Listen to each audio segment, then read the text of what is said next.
On va rester avec vous, Talibé, pour parler de Fegifoot, le congrès électif qui est prévu pour le 25 novembre prochain. Oui, c'est en tout cas une lettre adressée aux acteurs du football guinéen qui annoncent cette nouvelle qu'on qualifierait de bonne nouvelle, puisque vous savez que au passage d'une crise qui a secoué la sphère du football guinéen, on a dû donc mettre en place un CONOR, un comité de normalisation de la Fédération guinéenne de football, dont le mandat a été prorogé plus de 2 fois, pour que finalement, au passage, le président de la transition mette le Premier ministre sur le coup, à l'effet de rabibocher les acteurs du football guinéen, dont on sait que les inimitiés ont contribué à empêcher, par exemple, l'adoption des statuts de la Fédération guinéenne de football à temps, sans lesquels statuts on ne saurait donc programmer cette assemblée générale élective du bureau exécutif donc, de la Fédération guinéenne de football. Donc la bonne nouvelle, c'est que cette assemblée générale est annoncée pour le samedi 25 novembre et une lettre est adressée à cet effet, en tout cas aux 14 clubs de Ligue 1, aux 14 clubs de Ligue 2, aux 8 clubs, aux 8 ligues régionales, aux clubs de la Ligue de football amateur, au club de la Ligue de football féminin, à l'association des entraîneurs et éducateurs, à l'association des arbitres, à l'association des anciens joueurs internationaux et à l'association des médecins sportifs, donc qui constitue le corps électoral à l'occasion de ce congrès qui est attendu et qui doit aboutir donc à la mise en place d'un bureau exécutif dont l'avènement va mettre fin au mandat du CONOR. Donc on sera finalement dans la normalité qui va, pour beaucoup d'observateurs, en tout cas selon ce que l'on annonce, amener la CAF et la FIFA à financer davantage le football guinéen pour nous aider à surmonter certains défis liés à la formation, liés justement à la réalisation d'infrastructures de nature à contribuer au développement du football à la base et au football guinéen en général. Donc, merci. Merci Talibé Bari d'avoir planté le décor. Et justement là-dessus, nous avons Ibrahim Babey Diallo me fait signe que nous avons Madame Mariama Si, présidente du CONOR en direct. Madame Si, bonjour. Bonjour, comment allez-vous? Ça va, Dieu merci, on s'accroche, bien sûr. Bienvenue dans Mirador. Yara Girassi pour la question. Oui, Madame Si, le congrès électif est finalement prévu le 25 novembre prochain. Est-ce que, à date, toutes les dispositions sont prises pour le bon déroulement de ce congrès? Oui, nous avons lancé la convocation. Car à l'issue de l'Assemblée générale élective doit être consécutive au respect du chronogramme et des dispositions statutaires. Vous savez que le 2 septembre dernier, nous avons mis en place la commission électorale et la commission électorale de recours. C'est elle qui va organiser les élections. Et c'est elle qui est en train de se préparer et qui va justement faire le travail, car ces élections se feront de la base au sommet. Le comité exécutif sera le dernier élément des élections de la Fegifoot. Et c'est suite à la prolongation du mandat, la FIFA, les membres statutaires et le CONOR qui s'étaient accordés sur un chronogramme qui prévoit l'organisation de l'élection du comité exécutif justement le 25 novembre 2023. C'est en application des dispositions statutaires qui stipule que le corps électoral est convoqué au moins 60 jours avant que nous avons lancé cet appel hier. Voilà. Donc, les choses sont en train de se passer normalement. Bien. Mais à partir du moment où la commission électorale est mise en place, c'est elle qui va mener la danse, comme on dit. Mais, madame, vous parlez d'élections de la base au sommet. Quelles sont les structures concernées, justement? Est-ce que cela ne donne pas raison à ceux qui s'inquiètent de l'ampleur de la tâche par rapport au temps imparti, justement, avant d'en arriver à l'élection du bureau exécutif de la Fédération guinéenne de football? Bon, vous savez, ce chronogramme a été mis en place, comme je vous l'ai dit, lorsqu'on a prorogé notre mandat. Mais effectivement, ces élections sont organisées de la base au sommet et il y a 52 élections qui doivent être organisées. Il s'agit de 39 au niveau des districts, 33 préfectures et 6 communes de Conakry. Il y a 8 au niveau des ligues régionales, les 8 régions administratives, 4 au niveau des régions administratives, 4 au niveau des associations affinitaires, les médecins, les arbitres, les anciens footballeurs, entraîneurs, et enfin le comité exécutif et enfin le comité exécutif. Mais il faut reconnaître qu'il est possible d'organiser 2 à 3 districts en un seul jour, suivant la distance et l'état de la route. Mais je vous disais, encore une fois, la commission électorale est en train de travailler sur son propre chronogramme. Ils sont en train de mettre leur budget en place. Ils ont pratiquement fini, je pense. Parce que je vous signale que cette commission électorale est indépendante. Totalement indépendante. Et que personne, ni la FIFA, ni la CAF, n'auront de l'influence sur le travail qu'ils vont faire sur le terrain. Pour nous permettre d'avoir enfin des élections transparentes, crédibles et acceptées par tout le monde. Parce que c'est ça l'objectif. Oui, Ibrahim Alain Konsouma a une question pour vous. Oui, Madame, si nous sommes en Guinée, la commission électorale, elle peut être indépendante lorsque nous connaîtrons sa composition, puisque il y a des Guinéens intègres d'autres qui sont capables, en tout cas, de faire tout. Comment rassurer que cette commission est indépendante à travers sa composition? Mais monsieur Lincoln, vous n'étiez pas là le 2 septembre, les membres statutaires ont déjà voté. La commission électorale, elle est mise en place depuis le 2 septembre 2023. Oui, il veut parler un peu des visages. Les visages, la composition. Qui sont ces gens-là qui composent la commission? Évidemment, même si vous avez une liste à l'interne. Les visages, moi-même, je n'en connaissais pas beaucoup. C'est ce jour-là qu'on les a vus. Parce que il fallait des hommes qui ne soient pas du tout liés à l'administration, justement, pour que, d'une façon ou d'une autre, ils ne puissent pas être influencés. Oui. Donc, ce sont des avocats, des hommes libres, des avocats et des juristes qui ont déposé leur candidature, qui ont été étudiés selon leur CV, selon leur parcours, et c'est ceux-là qui ont été votés par les membres statutaires dans la plus grande transparence. Donc, ce sont les membres statutaires qui ont élu les membres de la commission électorale, de la commission électorale et commission de recours. Absolument. Qui sont-ils pour le public? C'est ce que nous voulons savoir. Les gens voudraient connaître leur visage, madame Si. Vous avez la liste? Je n'ai pas la liste sur moi, mais je sais que le président de la commission électorale, c'est Maître Gabi. Maître Gabi. Maître Gabi, Almami Gabi. Avocat. La vice-présidente, avocat, effectivement. Et qui a une énorme expérience, qui est un homme indépendant, qui travaille beaucoup dans le système. Il est avocat, renommé au niveau des instances minières et autres. Ensuite, nous avons la jeune maître Alimatou Kamara, qui est sa vice-présidente, que vous connaissez tous. Qui est au procès du 28 septembre, du massacre du 28 septembre. Exactement. Ensuite, nous avons...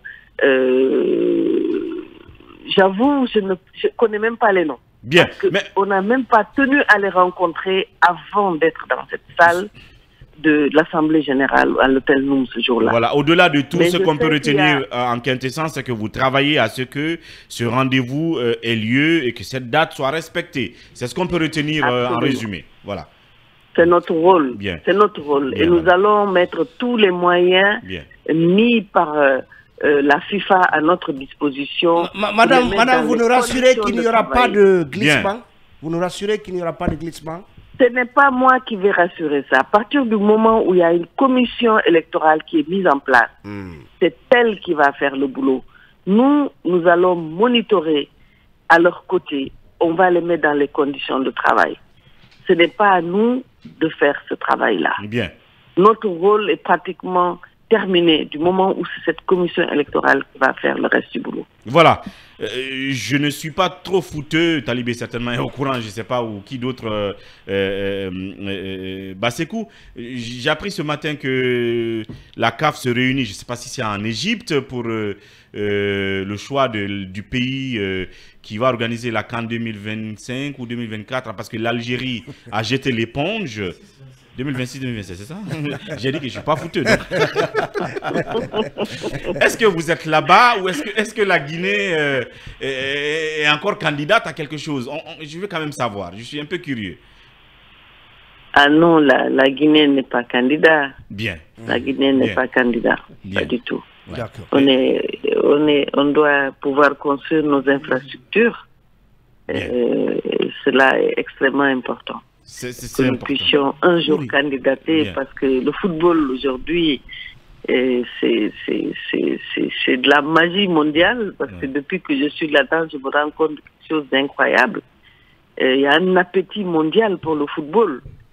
Je viens de rentrer de Sydney, ce que j'ai vu là-bas, ce que je vois partout où je me présente, j'étais à Séville la semaine dernière, mais j'ai l'impression que ce sport, aujourd'hui, il emporte énormément de choses autour de lui et qu'il n'y a pas que le football. Bien. Il y a le business qu'il y a autour, il y a les emplois autour. Donc, nous aussi, nous devons faire en sorte de faire partie des nations qui organisent le football. Donc, vous êtes désormais, comment dirais-je, affecté par le virus du football, du sport. C'est quoi l'après-Conor, Madame Si? Pour Mariam Si. Pour Madame Mariam Si. Mais vous savez que moi déjà avant le Conor, je participais à quelques compétitions à l'extérieur évidemment. Mais vous oubliez que Madame Si, elle est présidente d'un groupe qui s'appelle Mondial Tour et Nimba Plus. Je suis en activité, moi. Je n'ai jamais arrêté. Oui, mais le football, est-ce que vous comptez y rester? Donc, le tourisme, il y a déjà un point de chute à la CAF, à la FIFA, quelque part. Est-ce que vous resterez dans les arcanes du football? Dans les arcanes du football, au président d'un club. Bien, elle a compris. Elle va répondre. Satina FC. Satina FC. Réponse très simple et très rapide. Monsieur Talibé, non, mais je suis déjà la présidente de la commission féminine de l'UEFA. Je pense que ça, bien. Voilà. Ça veut dire que on est en vous y train resterez. de travailler pour faire la promotion. Oui, ça oui. Bien.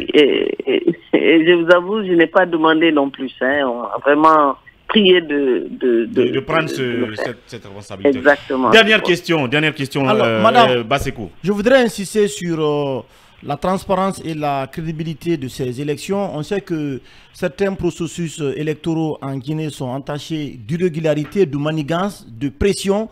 Dites-nous que ce processus-là sera inclusif et qu'il sera transparent jusqu'au bout, parce que si ce n'est pas le cas, nous ne le souhaitons pas, ça va entraîner des contestations de part et d'autre. Croyez-moi que c'est l'objectif final et ultime de Conor, c'est ça. Nous tenons coûte que coûte. Demandez à ces membres de la commission électorale, vous me demandez leur nom, c'est pas de la blague. À part ces deux-là, je ne peux pas en citer d'autres pour l'instant. Je ne les ai pas approchés. On n'a eu qu'une seule réunion après. Ils sont totalement indépendants.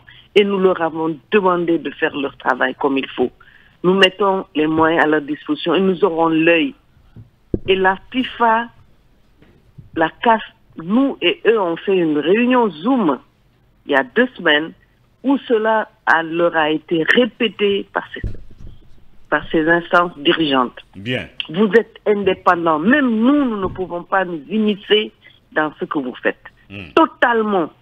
Faites-nous des élections. La Guinée mérite d'avoir un comité exécutif en lequel tout le monde croit et qui est accepté par tous les membres statutaires.